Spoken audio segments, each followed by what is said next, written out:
Okay, we're going to get started. It's 2 o'clock, and we want to thank everyone for joining us. We are glad that you were a part of this call today, and I want to introduce our speaker. Let me get my slides moving. Our speaker today is James Dodenhoff, and we're so excited to have him.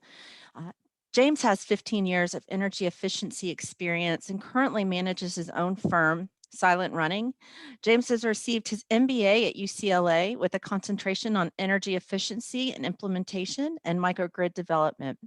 James also received his undergrad at Brown with an impact on energy studies. I'm going to go ahead and turn it over to James and want to give a couple of notes before we get started. If you have questions during the actual presentation, please use the Q&A. And what we'll do at the end of the call is to gather some questions that everyone has been asking and pose those for him to answer before we close out the call. Also, if you would like to receive a presentation, a copy of the presentation, you can simply email me at Shannon at aeecenter.org, and we'll have that as part of the emails that you receive tomorrow. One more important note is we know that everyone has received previously certificates as they've attended these webinars, and we have made a system change. You will use your email that's sent to you tomorrow, thanking you for being an attendee for the webinar as your certification. And as we continue to research and develop this different way of sharing your certification for attending, we will let you know. This is hopefully just a short period change for that. So without further delay, I want to turn it over to James. Thanks, Shannon. Hey, can you hear me okay? We can. Great. And I'm going to try and share my screen here. Looks good. Good. You can see it? Perfect. Great. Well, good morning. And Shannon, thanks for the introduction. I really appreciate it. Before I dive in, I wanted to welcome you all from wherever you might be, at whatever time it might be. I'm based in California, so it's late morning here. I really appreciate your taking time out of your day to engage in a discussion around time of use rates.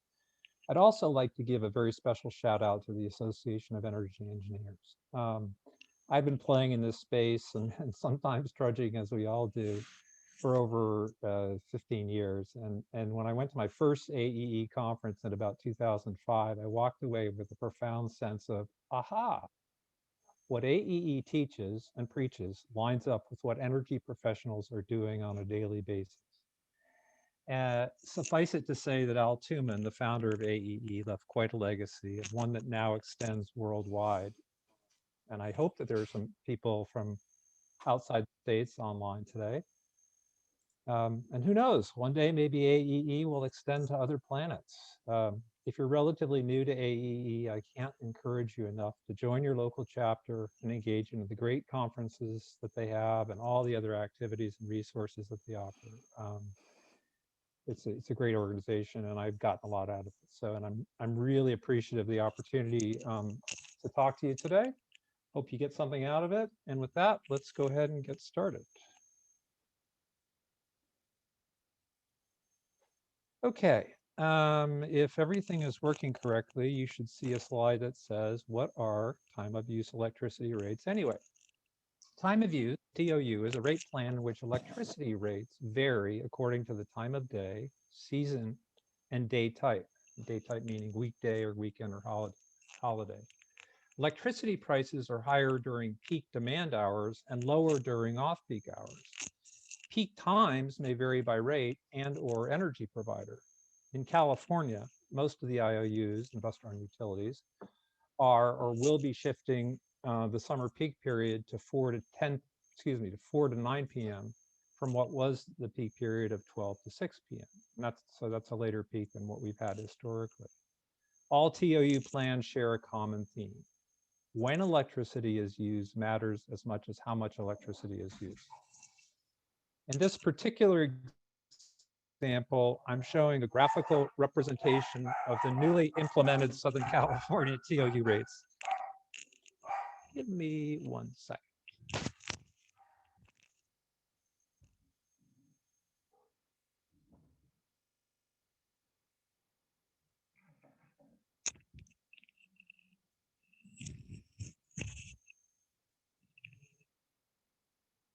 Sorry about that, like clockwork, Shannon. In this particular example, I'm showing a graphical representation of the newly implemented Southern California Edison TOU rates. The dollar signs and the number of dollar signs represent the relative price of electricity during different seasons and during different times of day within those seasons. As you can see, the summer season, which is June through September in SCE territory, is generally more expensive than the winter season. And the time of day electricity prices in the summer are as or more expensive than the same time in the winter.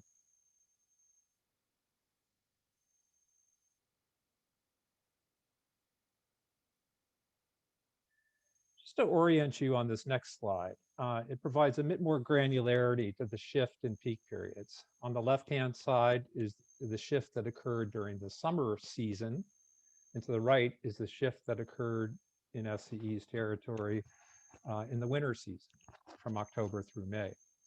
While you can see that were many changes, the most material from a rate standpoint was the shift of on-peak from 12 to 6 p.m. to 4 to 9 p.m. on weekdays in the summertime.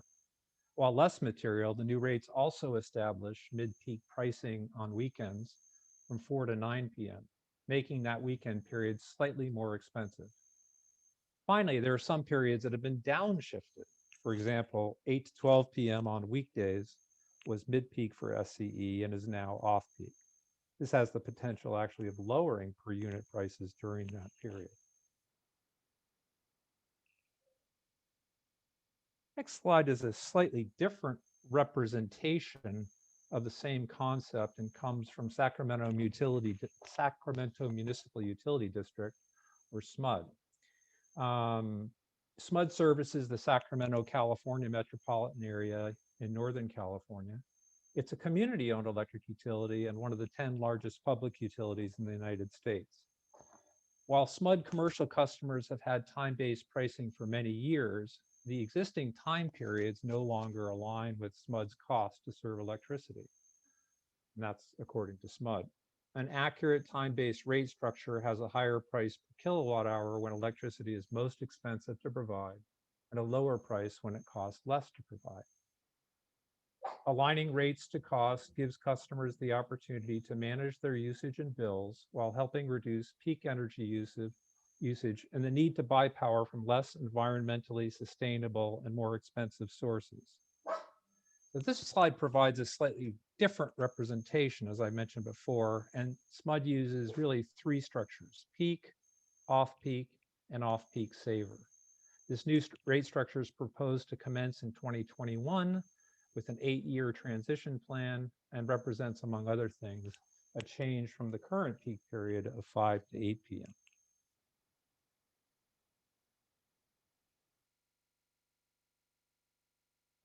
Okay, so let's elevate a bit, as I used to have an old boss tell me, and kind of hopefully I've communicated to you, if you weren't familiar with TOU structures already, what they are, and in particular how they're changing here in California and other places.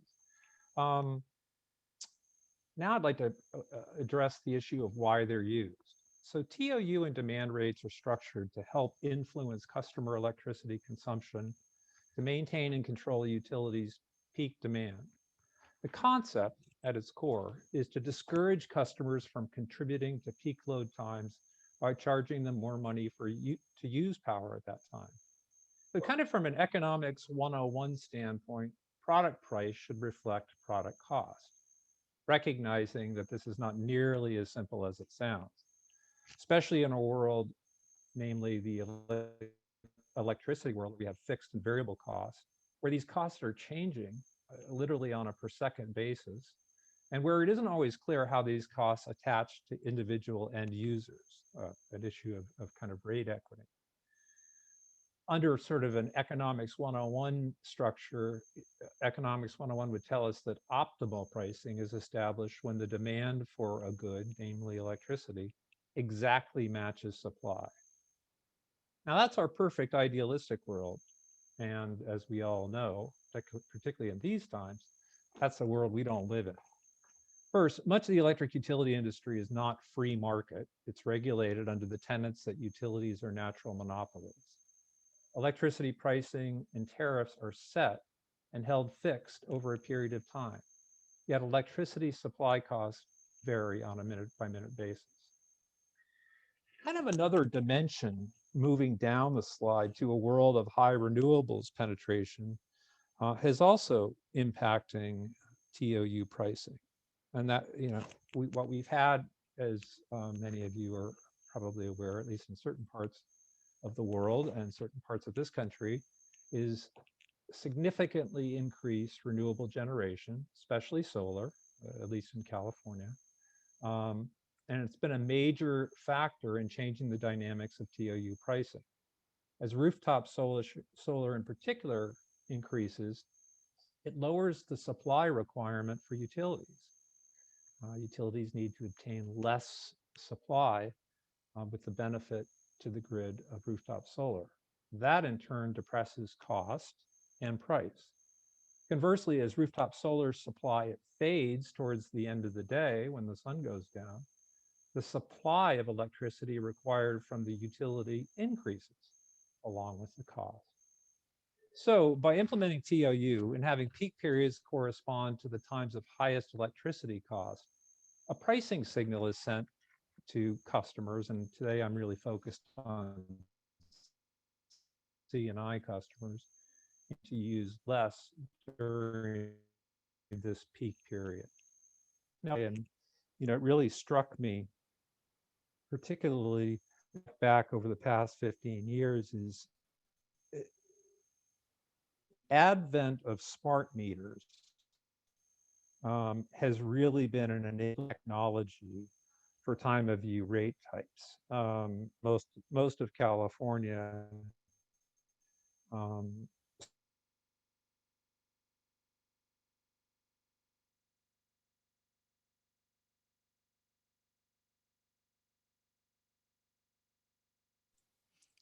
Hey, Jim, I think we lost you. um, You there? and Jim, so we smart lost you. meters. Do you want us to go back over what you just discussed? I'm sorry. We lost you there on that last slide. I think everything kind of froze up. Do you want to go back over your last slide and just review what you were sharing? Sure. The YTOU slide. Yep, and probably speak up just a hair. Okay, that's cool. Did you get any of it, or? About half of it. Okay. So I think what I'll do is jump into the part I was, and I apologize for that. I'll jump I into think we need the you to reshare part your that, screen. Can you reshare your oh, screen? Yeah. you bet. Yeah, just a sec.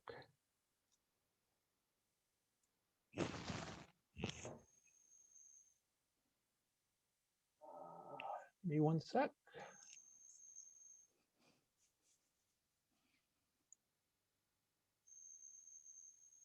Perfect. Great. Okay, so I was sort of talking about the second dimension of TOU, which is this, world in a world of high renewables penetration, and that has been a world that has taken place more recently, and it's occurred globally and then here in the U.S.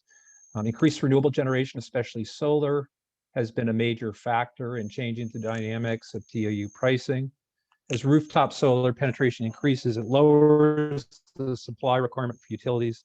That depresses the cost and price of electricity. Conversely, as rooftop solar supply fades in a given day, as the sun goes down, the supply of electricity required from the utility increases, along with the cost and price.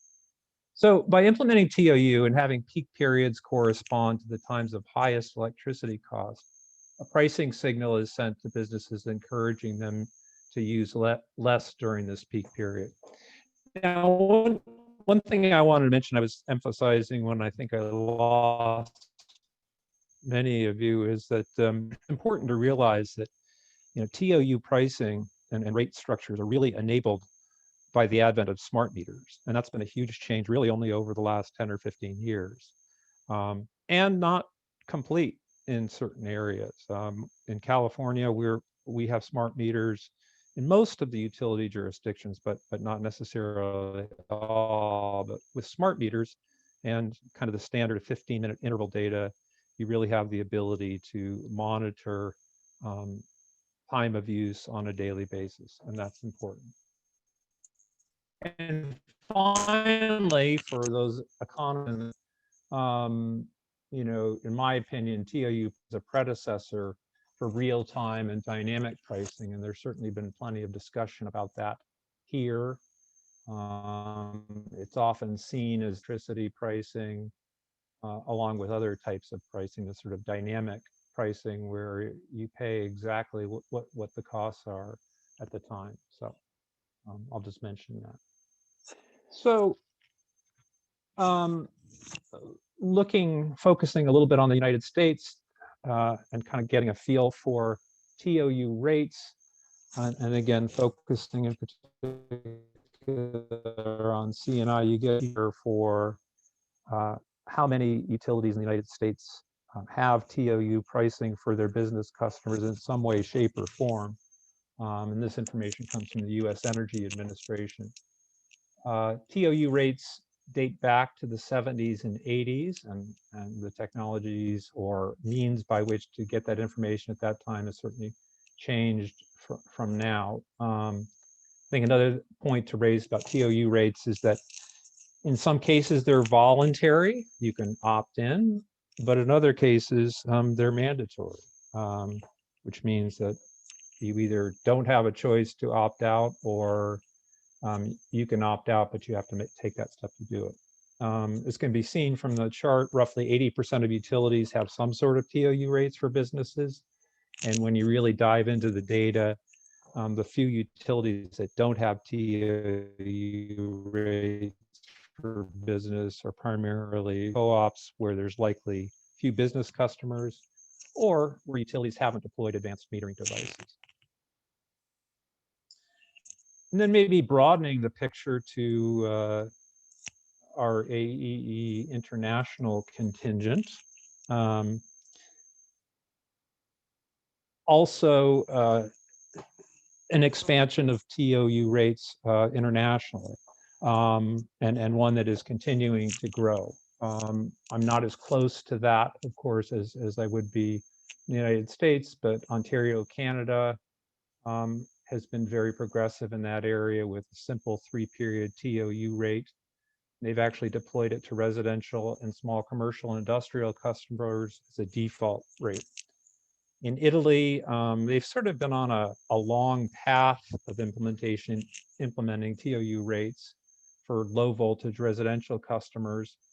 They used a 1.5-year transitional phase where there was a limited variation between the peak and the off-peak prices, and that doesn't work very well, and has been studied not to work very well. More recently, Italy has expanded to a larger price differential for the final tariff, and expecting complete liberalization of the marketplace this year. In the United Kingdom, Green Energy UK offers a time-varying tariff with the acronym TIDE, and a company called Octopus Energy tested the first half-hourly TOU tariff and found that customers shifted usage out of peak periods by 28%, which is pretty material. In Sweden, time of use rates have been in place since 2012. That structure is an opt-in structure and has not been particularly acceptable with a low opt-in rate. And then finally, India, which is an enormous marketplace, has committed to deployment of smart meters, which, as I've said, is an enabling technology for instituting TOU rates, and then intends to, after smart meter deployment, roll out TOU rate structures. Okay, just want to give you a little flavor for what different states are doing. If all of our technology is working the way it should, you should see a map of the US of A. And here in particular, I wanted to focus on two types of states. What generally kind of Western US, just because it's what I'm most familiar with. And secondly, states that I'm aware of with shifting or late peak periods. The yellow states have high renewables penetration, but haven't necessarily shifted their peak, for many reasons. It may not. I'm not suggesting that it's bad policy, nor am I suggesting that based upon a particular load curve in a given place, you should always shift to late, but it's just kind of interesting. So Hawaii's got a peak period from 5 to 9 p.m. Nevada, which has a real high penetration rate of solar, is at 1 to 7 p.m. Arizona, which is where I grew up, um, and extremely hot in the summertime and wide variations between winter and summer, 3 to 8 p.m. Public Service of New Mexico, also high solar, but their peak period is 8 a.m. to 8 p.m. Colorado isn't fully deployed with AMI, and so that's slowed their efforts to have system TOU rates. Their current peak is 9 a.m. to 9 p.m., but they're proposing 3 to 7 p.m. Utah is 1 to 8 p.m. Texas is 1 to 7 p.m. Idaho is 1 to 9 p.m.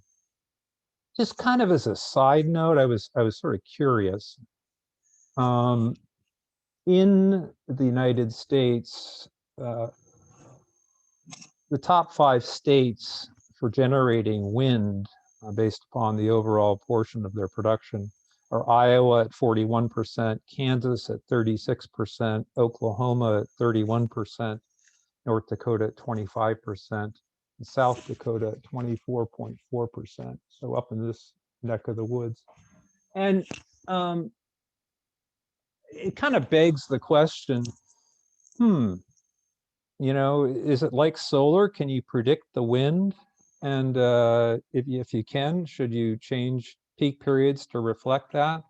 And I guess what I'd say is I either didn't have enough time or didn't look in the right place, but I didn't find a lot of evidence for aggressive rollout of TOU rates in these states. And I'm not sure, although I know a lot of people are working on it, but from my vantage point, it's ambiguous whether wind can be planned for in the same way that solar can be planned for, based upon its seasonal and daily production variation.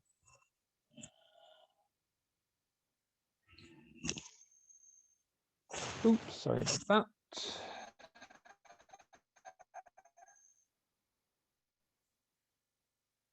Okay.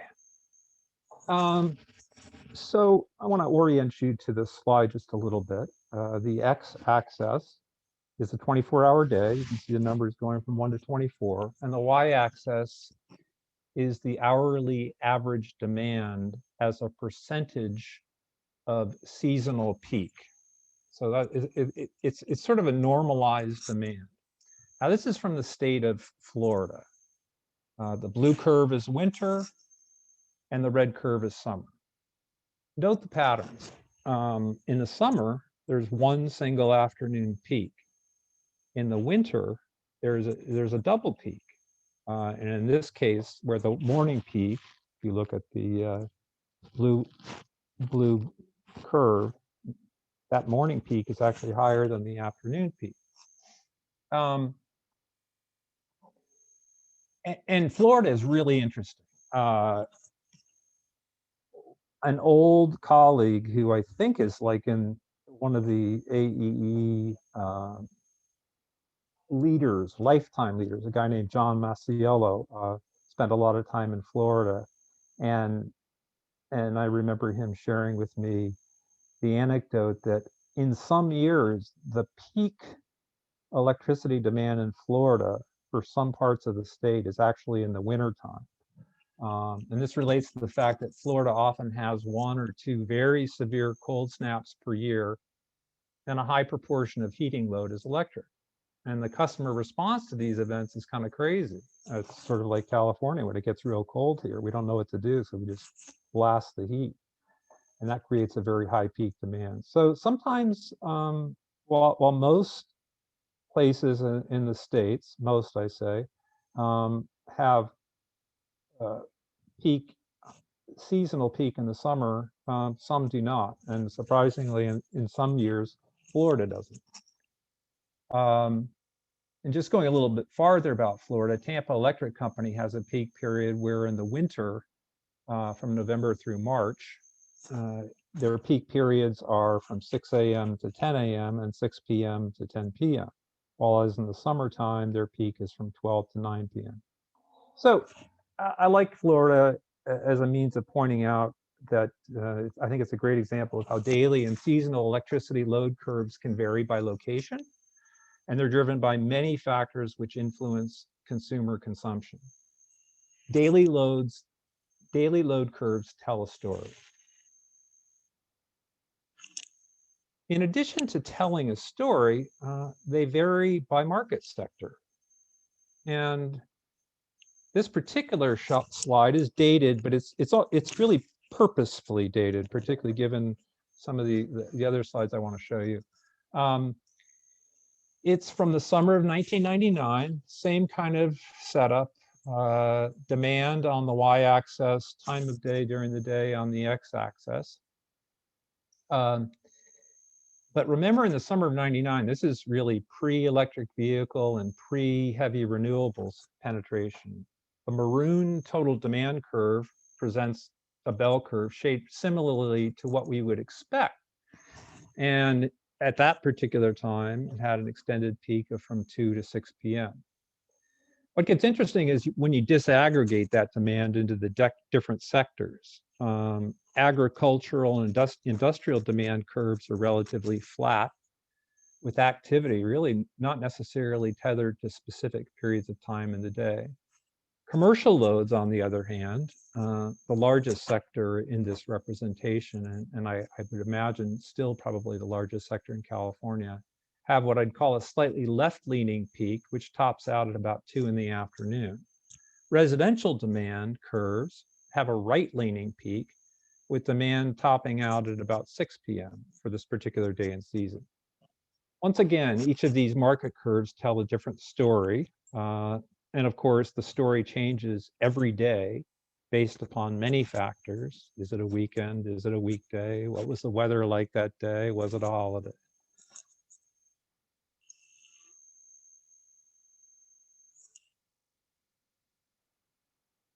Okay, so we've dug in, we've looked at this, we've seen some patterns.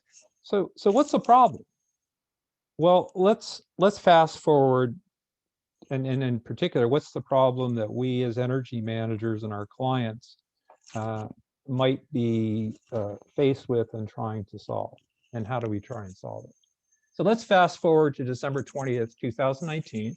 We got another demand curve. This one's slightly different though. So it's 2019, it's less than a year ago. It's the beginning of winter. And it's also one of the shortest days of the year. You can see the timing of the sunset, 7 a.m., or excuse me, sunrise 7 a.m., sunset 7 p.m. What you see is the gross and net demand curve as reported by the California Independent System Operator, or CAISO. For those of you who aren't familiar with CAISO, they manage about 80% of California's wholesale electricity market. They're an independent system operator. They're like PJM, MISO, ERCOT. Those are the ones, or some of the ones in the United States. The green curve, this curve, is the gross demand for electricity. Underneath that green curve is sort of this purple that changes to maroon curve. And that is the net demand curve. And so net demand is gross demand less solar generated power and wind generated power. As you can see, the peak gross demand and net demand occurs at approximately 5:30 p.m., but ramps down slowly from there. And that's about right here, and we start to ramp down slowly. The peak gross and net demand is slightly greater than 29 megawatts. And just kind of keep that number in the back of your mind. And while California is a very diverse state, like many are, um, just to kind of try and normalize this just a little bit, I've used Bakersfield as my normalization point. It's kind of in the middle of the state, both east, west, and northwest. So just on that particular day in Bakersfield, it was 67 degrees as a high and 37 as a low.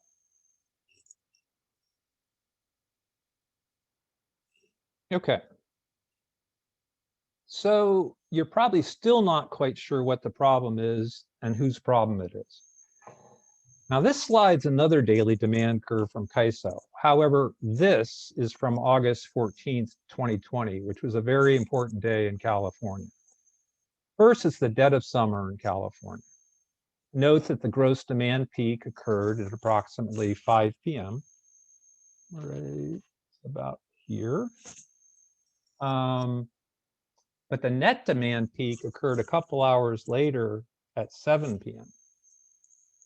This was also the day that stage 3 alerts were issued by CAISO. Now, a stage 3 alert opens the door to the possibility of rolling blackouts, and rolling blackouts are planned outages targeted at a discrete geographic area. And in fact, a small number of rolling blackouts did occur in California, the first in over 20 years. And I was actually here for the last round of rolling blackouts, which was interesting. Now, on this particular day in Bakersfield, it was 105 degrees and the low temperature was 77 degrees. The peak gross demand, instead of the 29 megawatts we saw in the winter, was 47 megawatts, and the peak net demand was 44 megawatts. So you might be thinking, rolling blackouts, that's the problem. And certainly rolling blackouts are a problem. However, they were really a symptom of the problem. The problem that I'm talking about is a mismatch between electricity pricing and the cost to produce it. In particular, I'm focusing on a timing mismatch. For most California utilities, the old summer peak was 12 to 6, the new summer peak is 4 to 9. As I mentioned previously, two of the three IOUs have implemented TOU rates, and PG&E are on track to do so in 2021. Hopefully, the shift in peak period and the corresponding electricity pricing changes will drive reductions in customer demand to accommodate a more manageable bulk electric system. However, there will be some commercial and industrial customers who have high demand in the newly established peak period. And that is really what I'm focusing on from an energy management standpoint as the problem. I'm going to be talking about these customers and provide solutions to their problem, having high demand in this newly shifted and high price peak period of from 4 to 9. Okay, so little detour. I've always been a big sports fan. With all respect to anybody who's on the line from Florida or Tampa, go Dodgers. In the past 5 years, I've become very interested in the energy management sustainability practices of major sports facilities. That in and of itself is a different talk for a different day, but sports facilities are on a steep sustainability curve, and they're taking a leadership role in adopting many advanced energy technologies. Think about the demand curve of a college or professional sports arena. Spiky comes to mind, so does intermittent, so does evening. Enclosed sports arena or a sports stadium which hosts mostly nighttime events are great examples of facilities whose electricity just got a whole lot more expensive between 6 and 9. In this slide, I presented some other market verticals for which the highest demand is in the late afternoon and evening. And let's just kind of briefly go through these and see what at least key drivers are. Theaters, the house I live in is not that, I'm about 5 miles from the beach, so I don't have air conditioning. So on that day that it was 105 in Bakersfield, it was about 100 here. And we have COVID, and we haven't talked about COVID, but one old yarn is that if you wanted to cool down on a hot day, go to a movie theater. So most movie theaters do most of their showings with the most amount of people in the evening.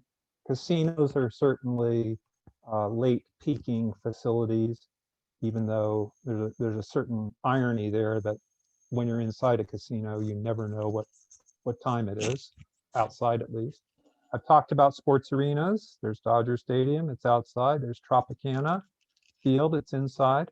Um, Different kind of challenge between an outdoor stadium where you don't have to keep people at a certain temperature and an indoor stadium, but certainly important. Wastewater treatment plants, it's not as spiky as some of these other ones, but has an interesting load curve, which I'll share with you quickly.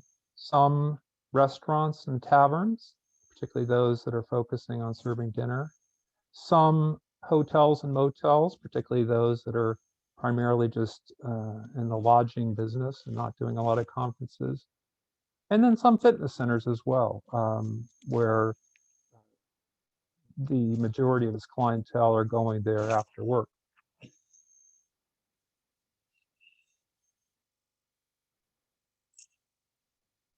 I'm not going to spend a lot of time on this slide other than to say that this is a slide, a sample load curve from a municipal wastewater facility.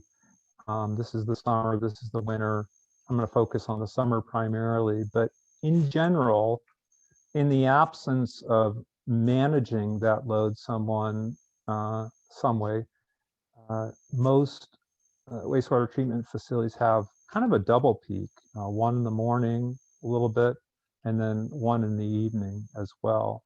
And so what you can see from here, though, is that the peak does lean towards the evening, so they can be caught in this high cost peak pricing dilemma, if you will.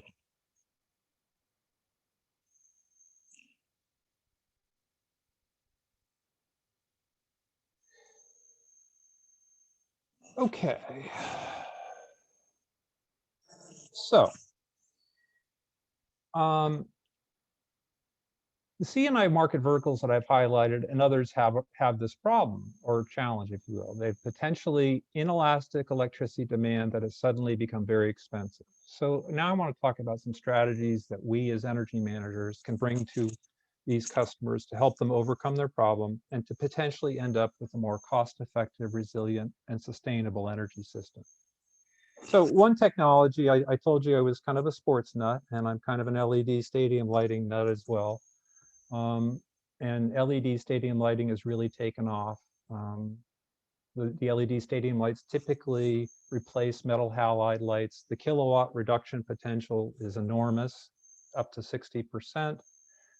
And this type of lighting has a lot of interesting performance features that can actually be programmed and do a show almost. I don't know if anybody watched the Alabama-Georgia game the other night, but they were showing off their LED stadium lights at breaks, turning them off, and kind of running a different show. Another type of technology which may be appropriate for larger customers is energy efficient chiller technology. The function of a chiller is to move heat from one location to another. A chiller will use either a vapor compression or absorption cycle to cool. Chilled water has a variety of applications from space cooling to process uses. When comparing chillers for energy efficiency, auxiliary energy requirements such as condenser and chilled water pumps, cooling tower fans, as well as the cost of water treatment are not taken into account, but should be because they can be a source of incremental demand. And what you'll see here on the right-hand side is a table which compares different types of chillers and a range of efficiencies based upon tons of capacity that they have. One thing I want to say, because I'm an old energy efficiency guy, and I think in terms of measures, but one thing I want to point out that I think is probably well known to you, but is relevant in this discussion, is the fact that not all energy efficiency savings are created equal. And this is a slide of hourly marginal energy wholesale prices in 2017, but we could show it today. And what it shows you very clearly is that energy prices vary by time. Here's the load curve up here, and these are different load curves based upon different markets, not load curves, pricing. And you can see the pricing really changes dramatically. So I guess my point is that an energy savings measure that is instituted and covers one period of time can create much more value than the same measure creating the same benefit at another time. And that's important. Additionally, as is occurring in many states, um, the thought of having more incentives be kilowatt reduction based, I think is a good and important one. Um, what about technology to actually shift peak loads? Here's a couple examples. One is from UC Irvine thermal energy storage, which is like a battery for a building's air conditioning system. It uses standard cooling equipment plus an energy storage tank to shift all or a portion of a building's cooling needs to off-peak. During off-peak hours, ice is made and stored inside the storage tank. The stored ice is then used to cool the building's occupants the next day. This is one of the largest systems in the country. Irvine, for those of you who may not know, is about an hour south of LA in Southern California. The storage tank holds 4.5 million gallons of chilled water. The tank is 107 feet tall by 88 feet in diameter, and up to 8 megawatts of load can be shifted. Now, obviously, to use this kind of technology here, you need space. But if you have space, it can be quite a beneficial technology. The other place is relatively new is Arsenal United, which is a football club's new Emirates Stadium. And their system kind of a little different. It's really not designed their battery storage system for backup power. Instead, it's intended more for energy arbitrage, where it'll buy from its renewable electricity supplier at cheap times and sell from the battery at more expensive peak periods. It also will be used to provide services, ancillary services to the local grid operator. And they also have kind of an interesting financial model of, battery storage as a service, which saves them on the upfront cost. In the interest of time, I am going to skip over this particular slide, or let's say not spend a lot of time on it. This is another battery storage facility located in the city of Santa Rosa at the Laguna wastewater treatment plant, developed by Train using a Nuvation battery storage system. And here they're really using this for peak shaving and response to critical peak events, and getting good financial benefit out of it as part of a microgrid. Building energy management systems and advanced controls. Certainly in this world of the Internet of Things, this area is just going to continue to grow. We know from our own houses that more things are becoming able to be wirelessly connected. And when something is wirelessly connected, it can become part of a monitoring and oversight system. And that, of course, allows for optimization activities through building energy management systems and advanced controls. I think the slide I like best, or excuse me, the piece of this slide I like best, though, is this little device from Train. You don't have to go crazy with this stuff. Sometimes it's just as simple as recognizing that in a particular building, an office doesn't have to be cooled as much as perhaps an assembly room when it's not being used. Lights, you don't need lights to the same degree as they're like in a parking lot as you might need in other places. And there are so set points, this concept of set points, I think is really important, and making sure that you're thinking about that and that's becoming part of your daily routine. I think that's really, really critical to check those all the times, especially as the weather changes. Okay. Um, Similar to that, the last slide, I think, is this idea that there are operations. A wastewater treatment facility here has pumps. In some cases, just because of the flow of wastewater coming in, those pumps have to be run at a specific time. Yet they're high consumers of electricity. And so, consideration to your high electricity uses and whether there's a capability to run those at a time different than the peak period is really important.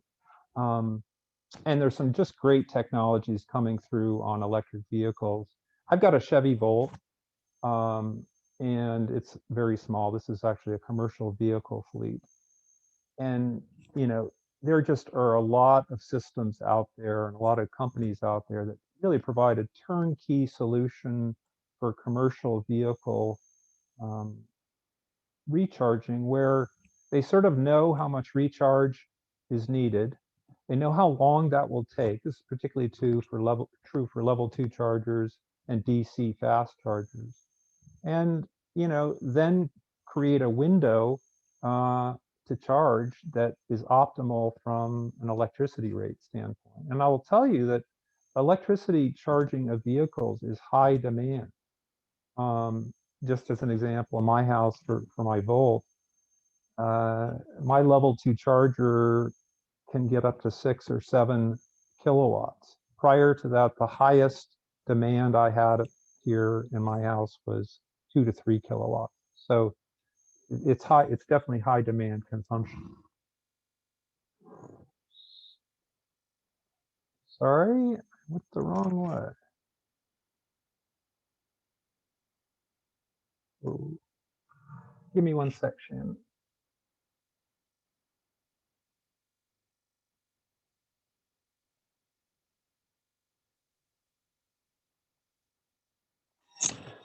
All right. No, that's not right.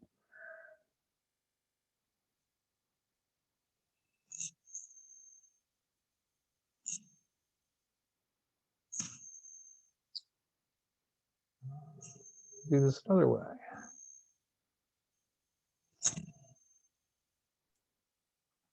You had it a second ago. Yeah, I just got a little lost.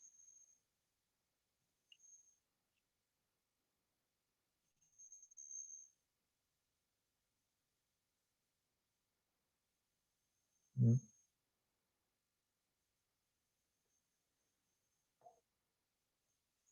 Let's see.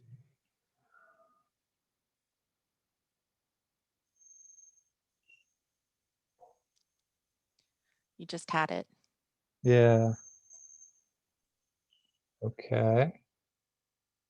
There you go. So,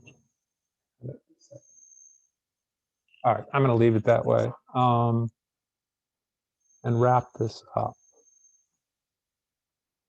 So, concluding thoughts. Um,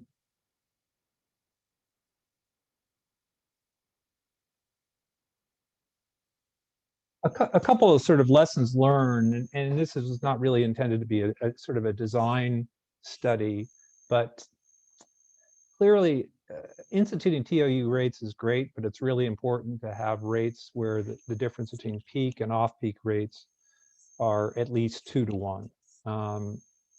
If you get too close together, then you may not affect the behavior you're looking to affect.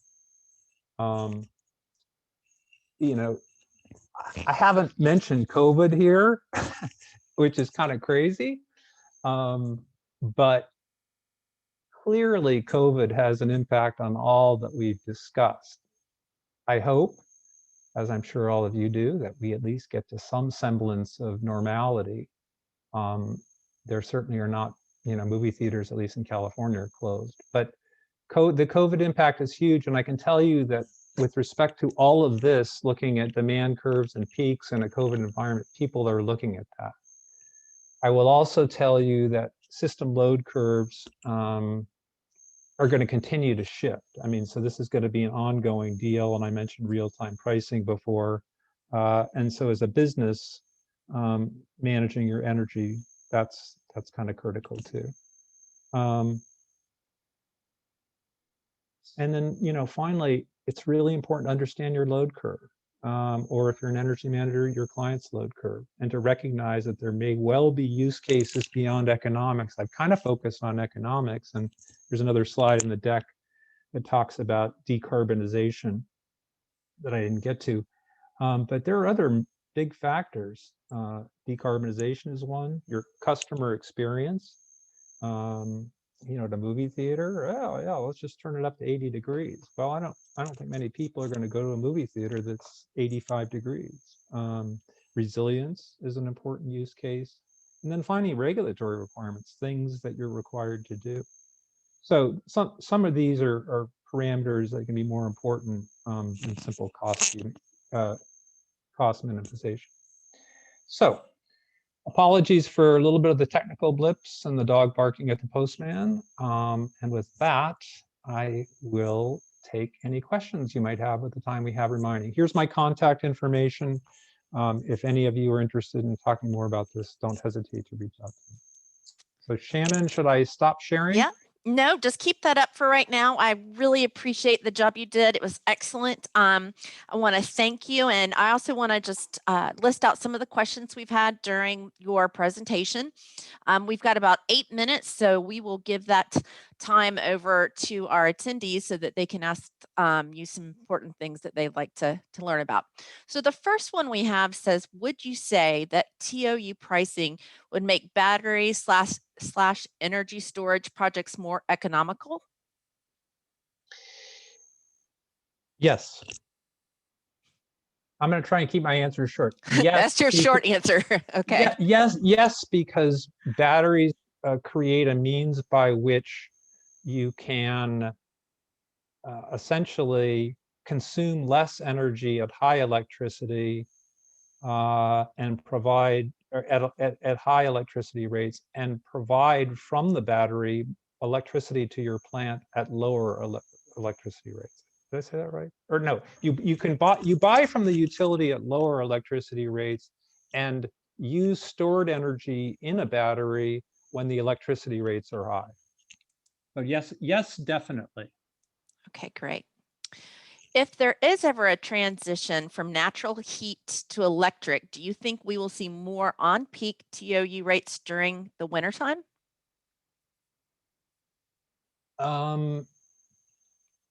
Great question. Ooh, what a good question. Yes, California is very much on that track. Other states which have colder weather, California basically, I mean, people kind of talk around this, but it is not wanting to be a user of natural gas in the near future. So as things are decarbonized, so to speak, yes, that's definitely going to raise demand. And what I'm hesitating about is I just don't know how material it is, but that's the direction it will go. There will be more demand in the winter for sure.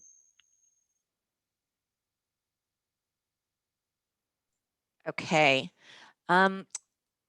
This attendee says, I live in New Mexico, Albuquerque, or Albuquerque, New Mexico, and TOU is an option, 12H high, period.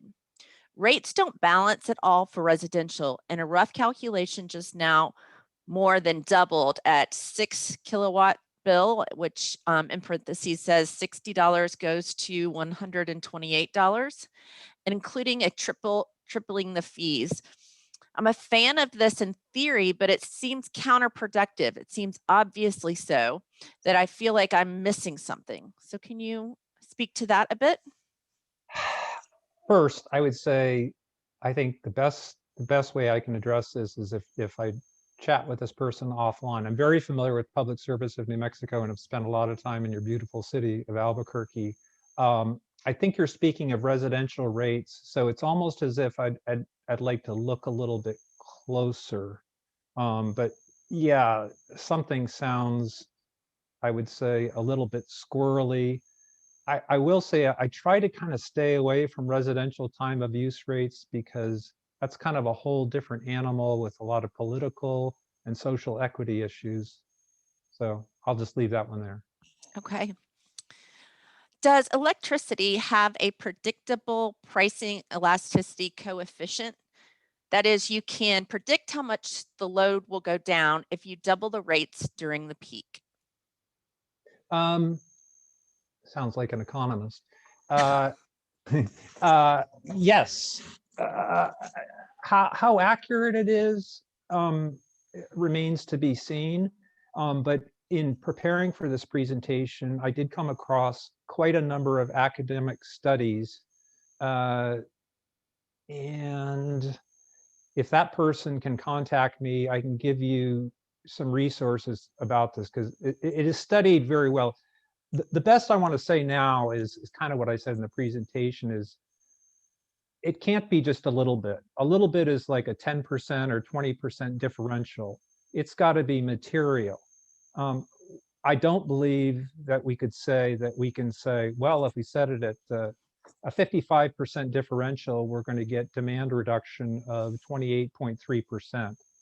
But I do think that there are proven impacts, much more so in commercial and industrial than in residential. Okay, great. We've got two more questions that we'll try to get to. And it says, do the TOU rates affect, if any, energy kilowatt usage? The TOU rates affect energy kilowatt usage. All other things being, well, wait a second. So TOU, when I say demand, I'm tying that to kilowatts, that's power or megawatts. Energy consumption, I'm tying to kilowatt hours. So all other things being equal, shifting your load won't necessarily change your energy consumption.